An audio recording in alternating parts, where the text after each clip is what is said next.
mau menjelaskan tentang adanya satu hal temuan kami gitu kan. Tapi ini saya tidak tahu ya, temuan ini sudah pernah dipraktekkan atau belum oleh selain pasukan Drone Bogor Indonesia. Mudah-mudahan sih mungkin kalaupun sudah ada temuan yang dilakukan oleh teman-teman lain tentang apa yang akan saya tunjukkan ini, bisa kita saling sharing nanti di kolom komentar di YouTube-nya pasukan Drone Bogor Indonesia. Jadi begini, kita anggaplah ingin meliput sebuah meliput sebuah kegiatan video dalam acara tertentu ataupun dalam meliput sebuah kejadian bencana dengan drone, tapi kita butuh streaming 4G yang juga bisa diakses oleh rekan-rekan kita yang berada dalam aplikasi meeting seperti kayak Zoom ataupun Google Meet.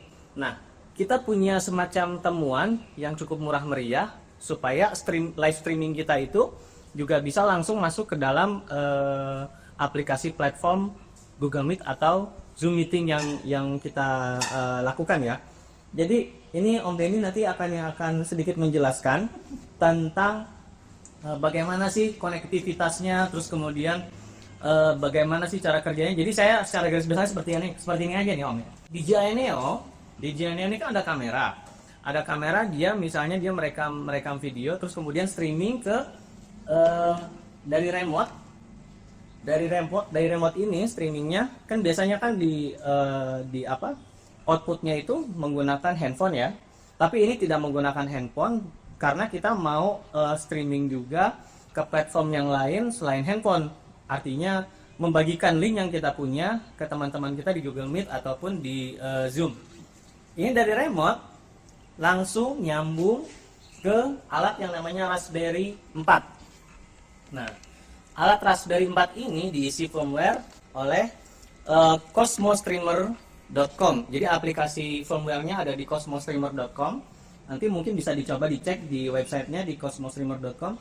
Terus kemudian dari output si remote ini menuju ke Raspberry 4, dia outputnya dilanjutkan ke laptop menggunakan kabelan. Nah, kemudian ada juga outputnya yang dilanjutkan dari HDMI output di Raspberry ini dilanjutkan ke tablet. Tapi sebelum ke tablet dia harus menggunakan video capture dulu.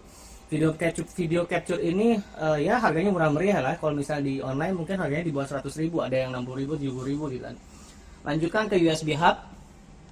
Dari USB hub masuk ke OTG-nya atau OTG-nya si tablet supaya bisa masuk di streaming di Google Meet ataupun Zoom Meeting. Dan hasilnya seperti ini teman-teman nih. Ini aplikasi Ini Google Meet ya. Google Meet ya nih. Ini kamera dari handphone saya gitu kan. Ada di tablet, terus kemudian ada di handphone saya. Jadi artinya streamingnya bisa dipancarkan dan outputnya juga ada lebih dari satu gitu. Nah, sekarang saya pengen minta penjelasan nih sama Om Denny nih yang mempunyai temuan ini. Om Denny, gimana ceritanya si video capture ini kok bisa nyambung ke si Google Meet? Ya. Ini ceritanya gimana nih?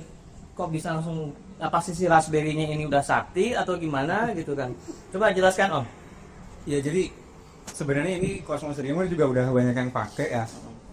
Terus kalau misalkan untuk keperluan Zoom Meeting sama Google Meet juga mungkin teman-teman yang udah biasa pakai OBS gitu ya. Ya, OBS itu nggak udah bukan hal yang baru lagi sih. Nanti dari OBS itu bisa pakai virtual camera untuk tampilin di Zoom Meeting atau Google Meet gitu. Nah, cuman ini untuk kejadian seperti yang tadi dijelaskan ya, karena ada keterbatasan lah di lapangan, itu kita nggak bisa bawa laptop, cuman punya HP atau iPad gitu, tablet. Jadi kita tetap bisa melakukan live streaming ke Google Meet dan Zoom Meeting dengan hanya jadi tadi Raspberry Pi yang ada Cosmos Streamer-nya. Raspberry-nya ini bisa Raspberry 4 atau Raspberry berapa aja? Untuk saat ini yang saya tahu baru Raspberry 4 aja. Raspberry 4 terlebih angka Raspberry 3 nggak bisa. Yang saya tahu enggak, karena platformnya juga beda, input outputnya juga berbeda gitu. Terus kalau dari untuk streamingnya sendiri itu dia support untuk DJI sajakah atau ada drone lain atau misalnya alat streaming lain yang bisa masuk ke Raspberry 4 ini?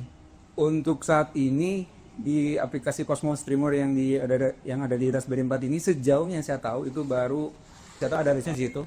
Tapi kalau nggak salah sih paling terakhir itu DJI Go 4 sih. DJI Go 4. Kalau nggak salah ya, nanti mungkin saya juga nggak nanya semuanya. Saya DJI Go nggak tahu ada atau nggak, tapi DJI Go 4 pasti bisa. Terus kalau si ini kan DJI Neo nih. DJI Neo kan berarti generasi DJI Fly ya? Ya. DJI Fly. Berarti selain DJI Neo juga bisa ya? Avatar. Bisa Mavic Ya. Air, DJI FPV, FPV. Avatar 1, Avatar 2 bisa, dan DJI Air ini tidak bisa.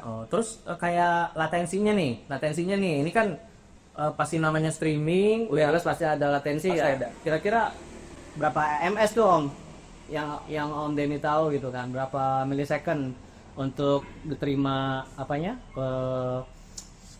transmisinya ke si output tablet ataupun laptop. Kalau untuk sampai tablet sih itu sejauh yang saya tahu kayaknya masih tetap di bawah 1 second ya.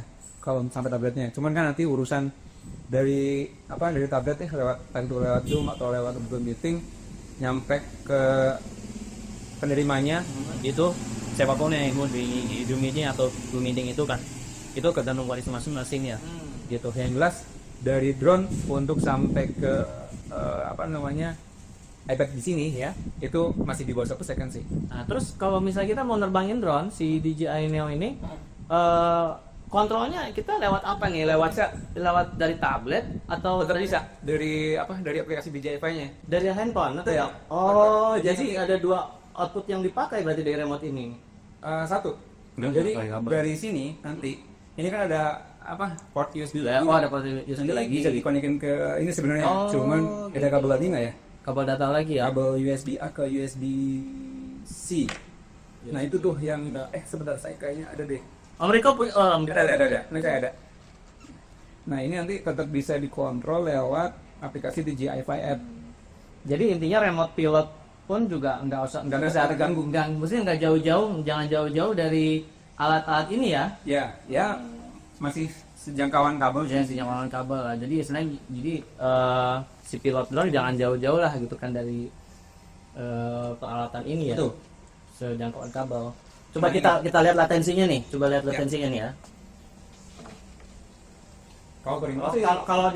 Kalau misalnya di DJI Neo-nya aman ya. Iya. Maksudnya latensinya nggak terlalu banyak gitu. Masih layak untuk dikontrol. Tapi kalau misalnya di Google Meet kayaknya telat nih. Ya, telat. di situ gitu. Ya, ini coba lihat video deh Om. Diginin Om. Ini perbedaan latensi ya Om ya. Perbedaan latensi dari DJI Neo dengan remote dan dibandingkan dengan tablet yang udah ada di Google Meet ya nih. Kita lihat latensinya tuh. Berbeda kan? Ya, kalau ini karena tergantung transmisi kuota kan? Iya, itu satu. Kuota paket Di samping 4G-nya. itu kan buat tampil ke sini kan dia lewat beberapa poin ya. Pertama HDMI capture, terus kedua ke sini gitu. Jadi latensinya pasti bertambah gitu karena dia ngelewatin beberapa poin. Oke. Sedangkan kan kalau misalkan dari remote remote ke drone kan itu kan langsung ya. Iya. Jadi latensinya nggak sebanyak yang ada di sini. Terus ini mungkin kalau lebih dalam lagi kita ngebahas tentang outputnya bisa sampai ke OBS ya Om ya. Bisa. Tapi kita kalau ngebahas OBS nanti aja lah ya maksudnya. Ini nanti secara general, secara umum aja. Dan kita pengen coba nih tes terbang nih ya gitu kan. Nah, oke, kita lihat perbandingan latensi yang ada di Google Meet sama yang ada di handphone untuk sebagai monitornya si drone ini ya lewat DJI Fi. Nanti kita terbangin. Oke, ya. Kita coba live streaming pakai DJI Neo untuk terbang. Sekaligus kita lihat perbandingan latensi di si handphone dengan yang ada di Google Meet dan kita lihat performanya seperti apa. Yuk. Pasukan drone Bogor Indonesia. Pasukan drone Bogor Indonesia.